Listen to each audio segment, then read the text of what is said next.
Would you raise your hands if you are young? One. Yeah, you really rate yourselves, don't you? Out. When you're young, you're leaving school or college or university, you're looking to make something of your life. You have zeal, you have energy, you have ambition. You even have optimism. The world is an exciting adventure, and you feel important. The feeling of getting your first job, do you remember that? Your first car, then getting on the housing ladder, as they say, whether you rent or buy. You find a wife or husband, you start thinking of a family. It's all new, and you get caught up in the rat race of life. You're on the hamster wheel, and you don't even realize it.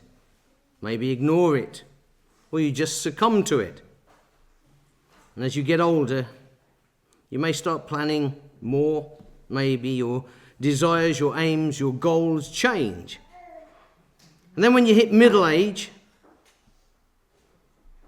you may start looking back, thinking of opportunities missed. You start dwelling on a few regrets. Maybe you even want to change direction. Questions and choices in life. Then when we hit the twilight years, we often reminisce and just hope for the best. Ecclesiastes chapter 12, verse 1 to 8. Perhaps Army Matt, you'd read that to us, please, loud and clear. Remember thou thy Creator and the days of thy youth, where the evil days come not, nor the years draw nigh, when thou shalt say, I have no pleasure in them. Where the sun or the light, or the moon or the stars be not darkened, nor the clouds return after the rain. And the day when the keepers of the house shall tremble, and the strong men shall bow themselves, and the grinders cease because they are few.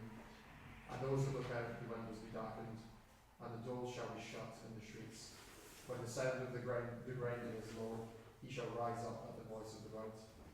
And all the daughters of music shall be brought low, also when they shall be afraid of that which is high. And fear shall be in the way, and the almond tree shall float, and the grasshopper shall be above them, and desire shall fail. Because man goeth to his long home, and the bones go about the streets. Wherever the silver cord be loose, or the golden bowl be broken, or the pitcher be broken at fountain, or the wheel be broken at the cistern, then shall the dust return to the earth as it was, and the spirit shall return to God who gave it. Vanity of vanities, saith the preacher, all is vanity. That passage there is incredible. If you've ever looked at it, studied it, read it in any depth, we went through that when we did our Ecclesiastes study. And it's on YouTube if you want to listen to it.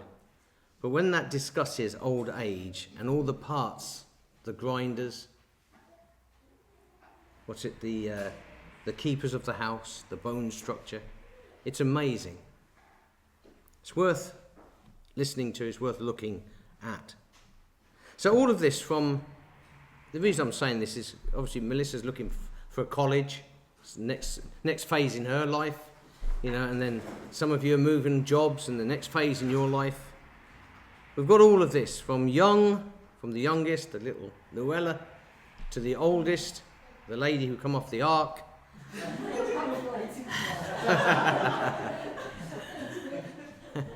What was it like living with a Tyrannosaurus Rex?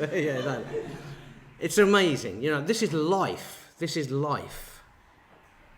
And we have to make decisions. But all of this, and how you've lived your lives, it's quite incredible, really. With or without Jesus Christ at the helm, and how different that would have been if he was in his rightful position. Hopefully, you've got him in his rightful position now. James 3:4. He takes, he steers you through life. So if there's two questions, I'd finish with this, just by asking you this morning, it would be, so where are you in life and who is guiding you? Can you answer that question? And are you where you should be?